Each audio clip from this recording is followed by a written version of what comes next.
No matter what's the type of business, it's important that the people who take part in it do their best and work together to guarantee its prosperity and success, and the key towards efficient teamwork is organizational communication. It enables us to achieve specific goals in the smoothest and easiest way possible, creates a great atmosphere at work, and also helps immensely in building solid relationship between the members of an organization and also the interested external publics. Among these publics are the interviewees who will become future employees. Therefore it's important to know how to manage the whole interview process, so it can be as smooth and successful as possible. In order to do that, we must go through interviewing guidelines that are an important part of the whole organizational communication process. First of all, we must talk about why these guidelines are so important. What makes a great interview something essential? Well, the answer is simple.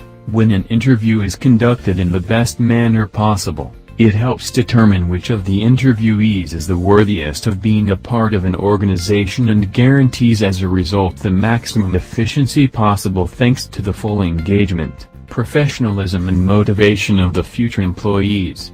Now moving on to the actual guidelines. Given the importance of this process, the person conducting the interview must set the stage.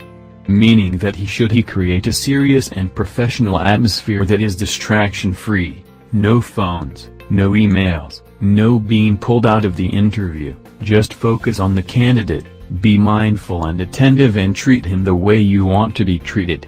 Furthermore, there is an aspect that not a lot of people pay attention to, which is conducting the interview in a private, enclosed room. Another crucial guideline is building rapport with the candidate through asking him a series of short simple questions, or put differently, small talk, that will serve as an icebreaker and make her feel at ease so he or she can easily answer the rest of your questions that also have rules themselves. There are several types of questions to avoid. Generally these are considered rude, so it's better to stay away from them. Among them we can name asking about the candidate's ancestry, descent, religion, race, physical characteristics, color, sex, pregnancy, etc. These are protected characteristics that the interviewer should never ask about. He or she also has to stay away from questions that are pointless and/or complicated. There is no room neither for closed questions nor for extremely loaded ones. But just like there are questions to avoid, there are ones that will make the interview achieve all of its purposes. The most important types are direct questions such as what makes you the perfect fit for this job? Open-ended questions like tell us about your experience as a Harvard student. Behavioral questions that make a candidate analyze a situation and thus reveal his experience, and also probing questions that clarify the candidate's views and intentions. In a nutshell, it's paramount to let the interviewee do the talking and know everything he has to offer for the organization, his strengths, his weaknesses, and whether he'll be able to meet the standards for the position. Questions shouldn't be one-sided though, and as a part of closing the interview on a proper note, you should not only let the candidate ask questions but also encourage her to do so to see if he or she needs clarifications about the position or the organization or wants to add something. The last but most important guideline is to make everything clear. The interviewer must explain and describe the essential functions of the position to avoid any sort of confusions. Following these guidelines can only pave any company's way towards success through recruiting the best employees possible.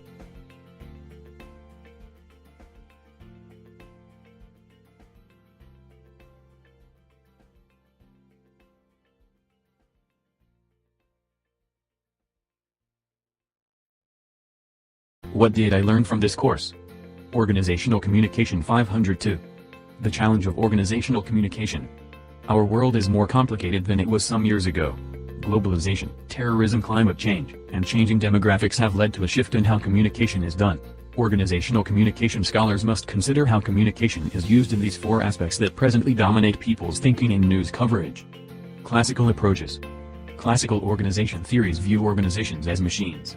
Henri Fayol's theory of classical management, Max Weber's theory of bureaucracy and Frederick Taylor's theory of scientific management highlight common aspects regarding specialization, standardization, and predictability. By studying the content, direction, channel, and style of communication in these classical theories, it is clear that the influence of classical management is seen in most contemporary organizations' structures, although not all. Human relations and human resources approaches.